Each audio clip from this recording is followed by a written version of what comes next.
Rachel was not accustomed to disruption. As a diplomat for one of the most advanced extraterrestrial colonies in the galaxy, her life was a symphony of structure and precision. Every moment of her day was accounted for, every decision a calculated move in the grand chessboard of intergalactic politics. Her work was her life, and any hint of personal indulgence was a distant thought, sacrificed long ago on the altar of responsibility. When her alarm pierced the stillness of the morning, Rachel awoke with her usual efficiency, her mind already sifting through the day's tasks. Her chambers, pristine and minimalist, reflected her disciplined nature. But as she reviewed her messages, one stood out: an urgent directive from her commander. It was curt and uncompromising. All high-ranking female officials were advised to acquire human companions from the markets. Rachel frowned, rereading the message. The logic behind the order was clear. Humans, though primitive, were known for their adaptability and strength, traits that could provide both practical utility and protection in uncertain times. Yet the implication of the task unsettled her. The idea of purchasing a living being, reducing a person to property, clashed with the principles she had cultivated throughout her career. She had always advocated for cooperation and mutual respect among civilizations. Still, Rachel understood the weight of duty. Disobeying a direct command could jeopardize her standing and the delicate alliances she had spent years building. With a sigh of resignation, she canceled her meticulously planned appointments for the day and prepared to visit the slave markets. The market was a stark contrast to the polished halls of Rachel's diplomatic world. The air was thick with the stench of sweat and decay, the ground a filthy mixture of mud and refuse. Rows of humans, their wrists and ankles bound with crude chains, were displayed like commodities. Some were thin and malnourished, their eyes hollow. Others were stronger in appearance, their expressions hardened by survival. Rachel moved through the crowd, her posture stiff with discomfort. Her diplomatic training allowed her to mask her emotions, but internally, she was appalled. This was a place of suffering, a monument to the darkest impulses of sentient beings. As she walked, her attention was drawn to the behavior of her fellow buyers. Many were loud and dismissive, treating the humans as little more than tools. Others scrutinized their purchases with clinical detachment, seeking only to maximize utility. Rachel felt a pang of shame as she realized she was here for the same purpose. Her gaze swept over the captives, searching for someone who met the criteria outlined by her commander: strong, capable, and obedient. Several individuals seemed to fit the description, but none stirred her to act. Then, amid the cacophony of voices and the reek of filth, a new scent caught her attention. It was faint but distinct, clean and sharp like the air after a storm. She turned instinctively, her eyes falling on a figure that seemed out of place in the squalor around him. He was seated in the mud, his wrists bound with heavy chains. His frame was broad and powerful, his shoulders squared despite the weight of captivity. His clothes were torn, his skin streaked with dirt, but his posture was unyielding. Rachel felt her breath catch as he lifted his head, their eyes meeting. His gaze was striking, a vivid contrast to his surroundings. Where others showed resignation or fear, his eyes burned with defiance. Yet beneath the defiance, Rachel sensed something deeper and unspoken pain, a vulnerability he fought to conceal. For a moment, time seemed to slow. Rachel, so accustomed to detachment, found herself captivated. She stepped closer, her boots sinking into the mud. "What is your name?" she asked, her voice steady despite the unfamiliar flutter in her chest. The man's gaze didn't waver. "Leon," he replied, his tone measured but edged with suspicion. Rachel repeated the name silently, letting it linger in her mind. It was simple yet evocative, carrying a weight she couldn't quite place. "How long have you been here?" she asked. Leon lifted his bound wrists slightly, the chains rattling. "Long enough to forget what freedom feels like," he said. There was no self-pity in his words, only a quiet strength. Rachel studied him closely, her diplomat's instincts assessing every nuance of his expression. He was different. There was a dignity to him, a refusal to be broken despite his circumstances. It was a quality that intrigued her, drawing her in despite her better judgment. "What do they make you do?" she pressed. "Everything," Leon said, his voice laced with bitterness. "Building, digging, fighting. They use us until there's nothing left to use. But they don't own me, not my spirit." The conviction in his voice sent a shiver through Rachel. She knew, in that moment, that she couldn't leave him here. "You'll come with me," she said, her tone firm. Leon hesitated, his eyes narrowing. "And what do you want from me?" Rachel met his gaze without flinching. "Help, nothing more, nothing less." Leon studied her for a long moment, as if weighing the truth of her words. Finally, he nodded. "I'll go." The journey back to Rachel's residence was uneventful, but charged with unspoken tension. Leon, now freed from his chains, walked with a guarded posture, his eyes scanning their surroundings. Rachel, ever the diplomat, respected his silence, sensing that words would be unwelcome. Her home, a sleek and modern structure, was a stark contrast to the squalor of the market. Leon hesitated at the threshold, his wariness evident. Rachel gestured for him to enter, her tone neutral.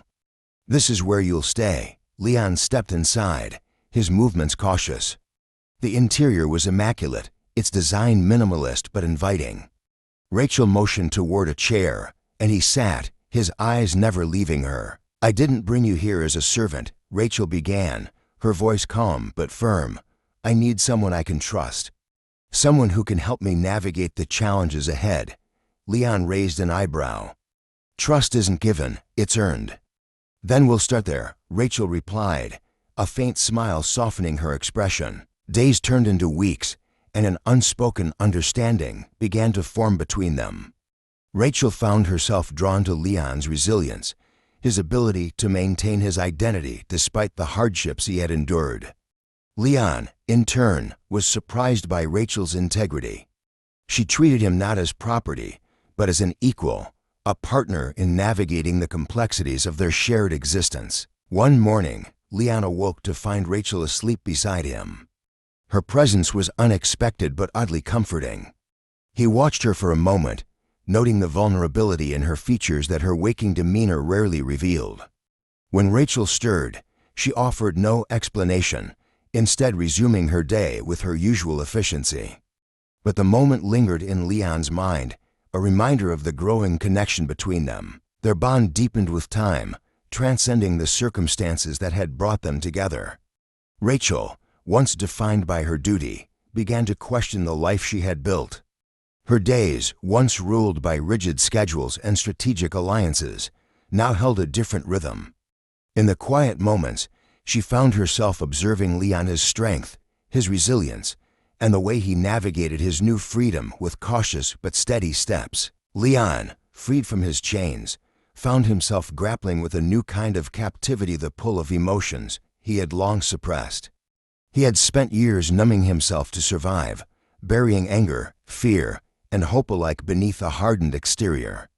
Yet now, in Rachel's presence, those emotions stirred again, unsettling and invigorating in equal measure. One evening, as twilight bathed the horizon in muted colors, Leon stood at the balcony of Rachel's residence.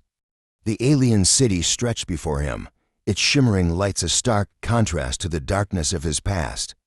Rachel approached quietly, her footsteps soft on the polished floor.